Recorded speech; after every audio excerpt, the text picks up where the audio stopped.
I still hear your voice at night. Make me feel alright. Jump right back into my life. Cause we could dance the night away. Make me love you through the haze. Ain't no need to be afraid.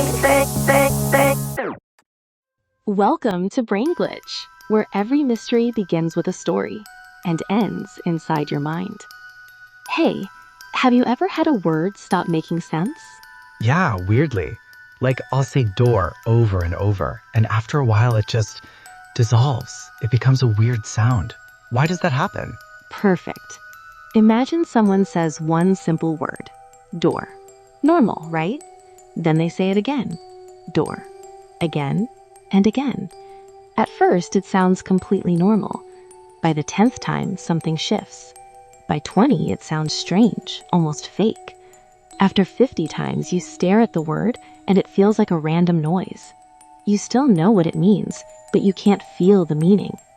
Scientists call that semantic satiation. Semantic satiation. I love the name. So is it like the brain getting bored of the word? Sort of. The simplest way to think about it is this. When you use a word repeatedly in quick succession, the neural pathways that link the sound or the letters of that word to the idea they represent get temporarily less responsive. Neurons show less activation after constant stimulation, a kind of short-term fatigue or habituation. The signal still exists, but the connection to the full lived meaning weakens for a moment. So the word isn't gone. The link between form and meaning is dulled. Exactly. You can still pronounce the word, you can still read it, but the immediate sense, the mental picture, the emotional weight, temporarily slips away. Researchers sometimes explain it with terms like repetition suppression or neural adaptation. When the same lexical representation fires over and over, higher-level networks that attach meaning don't respond as strongly. Does it only happen with speaking, or can it happen when you read a word too? It can happen with reading, writing, or even seeing the word repeatedly. Stare at a printed word for long enough, and the letters begin to look like they don't belong together, like they're spelled wrong.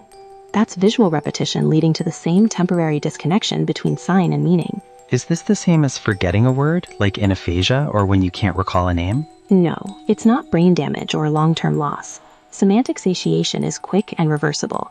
In aphasia or anomia, there's a deeper breakdown in the language system or memory. With satiation, the meaning comes back after a short break, seconds to minutes, once the neural responsiveness recovers. That's kind of fascinating. It sounds like a window into how language is built in the brain, meaning as a connection, not a fixed property of words. Yes, it shows that meaning is a dynamic link between signal and concept. The sound door is only meaningful because networks in our brain reliably map that sound to an object and its associations. When that mapping is momentarily disrupted, meaning evaporates, revealing how fragile and constructed those links are. Any practical uses for this odd phenomenon, or is it just a party trick? Both. Writers and poets sometimes use repetition to strip a word of its ordinary meaning and make listeners see it differently, to create defamiliarization. Marketers might use repetition to make a name stick, though too much repetition can backfire and make a word feel empty. Therapists sometimes use repetition mindfully in exposure or cognitive techniques.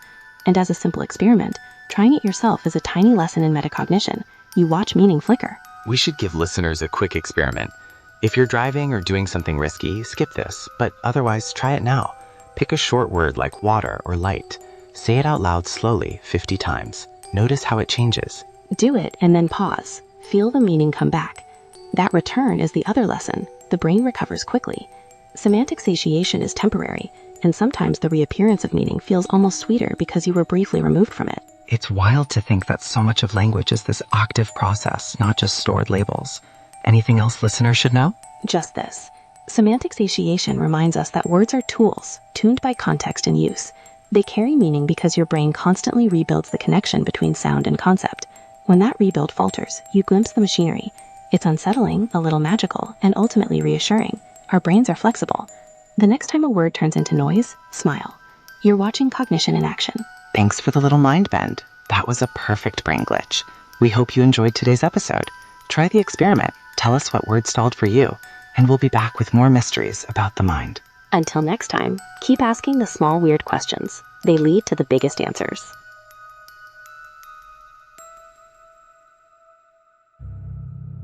Hey, have you heard about... So, what really happened? Did you forget The word? No, you could still read it, spell it, say it.